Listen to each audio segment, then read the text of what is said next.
Hello everyone and welcome back to the Great Book of Grudges. My name is Nathan and we're back with the Total War Warhammer 3 video.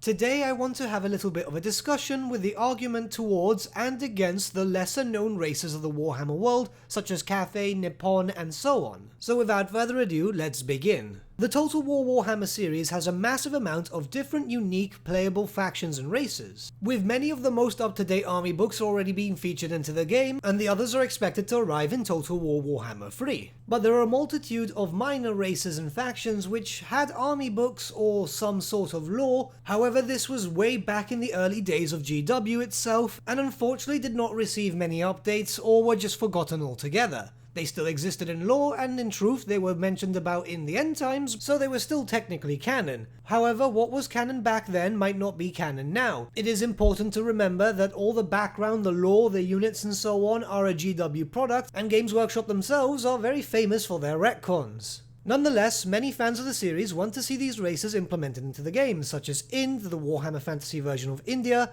Cathay, the Warhammer Fantasy version of China, Nippon, the Warhammer Fantasy version of Japan, and many other races. But the question still lies ahead. Would it be possible to see these factions and races eventually become playable as downloadable content? To be perfectly honest, there are many factors that lead towards yes and no. The nation of Ind had a semi-complete army list in the Warhammer Fantasy game Warmaster. Nippon itself had a very small amount of units available in Warhammer Fantasy from 1st to 3rd edition, nothing too major but enough to field out some mercenaries. And Cathay itself perhaps had the most lore out of the three. Even then they didn't really have that much, where some towns and cities within the Empire had more lore than Cathay. There is indeed not a lot of source material, which would be difficult when creating a new faction, but many use the argument of the Vampire Coast, who had little to no lore themselves and only had a small supplement during 6th edition in a White Dwarf supplement, which was their basic standing. We can also take into account the Norska race pack, which is a unique faction.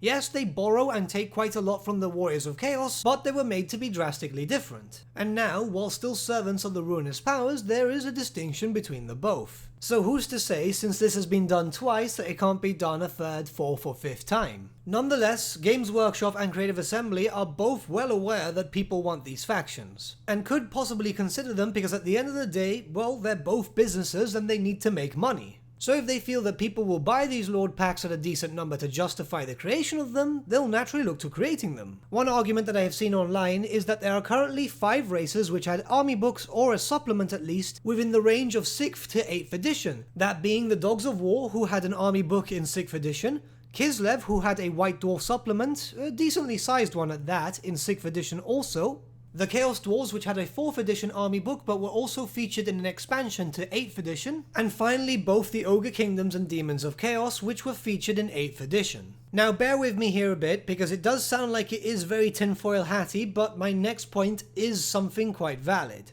It's more than likely that 4 of the previously discussed races would most likely be the base game races, with the possibility of the 5th and final race being the pre-order incentive for Game 3. Now that leaves us with no other available races or factions, but that leaves us with something that both Game 1 and Game 2 had. Both games had 2 paid-for DLC race packs. These do not include the 2 pre-order incentives that we had for both games, or Bretonia, which was a pure FLC race pack which was given to us by Creative Assembly. So as it stands, each game had 7 factions that were tied to paid content. Yes, I am aware that the Norska campaign is tied to Game 1, but it was a pre-order incentive for Game 2, so I'm putting it in that section. So hypothetically, should Total War Warhammer 3 continue with the trend established by 1 and 2, we'll probably get some race packs in regards to this. Even then, with Warhammer 3 being the last game of the series, there's no specific end date. As long as they're still able to make content for it, they can shell out loads of different races and factions as time progresses. And it could very well be that Total War Warhammer 3 will have the most DLC of all the 3 games in the series. There is the argument that Games Workshop have announced a new model for Warhammer the Old World in the form of a Kislev Ice Switch, which many are taking as proof that we'll eventually see it in Total War Warhammer. So if factions such as Kislev are being reimagined, who's to say that older factions such as Nippon, Cathay and so on, which all had either very little units or very little lore, would be reimagined too?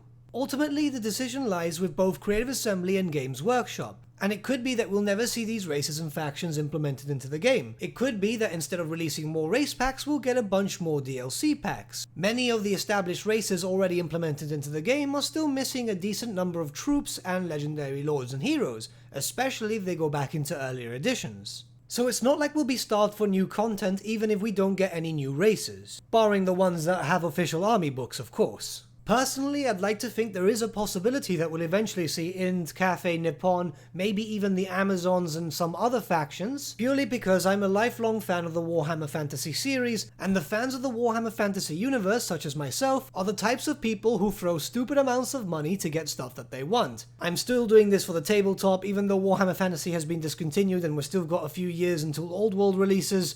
I'm spending stupid amounts of money just to complete my collections. Both Creative Assembly and Games Workshop are aware on how fanatical the fans can be, so it makes sense that they'd probably at least flirt with the idea of these races and factions being created into race packs. But what do you guys think? Do you think that Cathay, Ind, Nippon, or any other race in the Warhammer Fantasy universe that has not been implemented in the game as of yet could be implemented as a DLC content?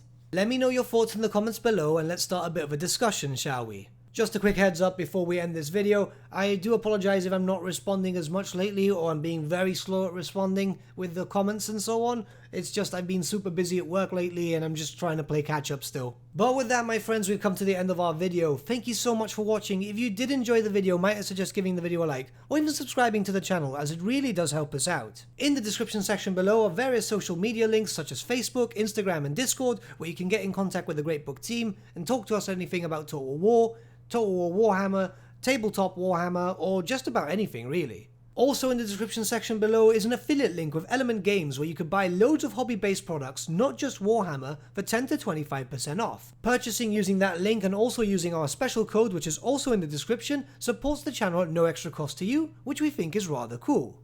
A big thank you to our patrons. Your support means the world to us. Honestly, it's amazing that people want to help a small channel like us grow and get to a higher level of content.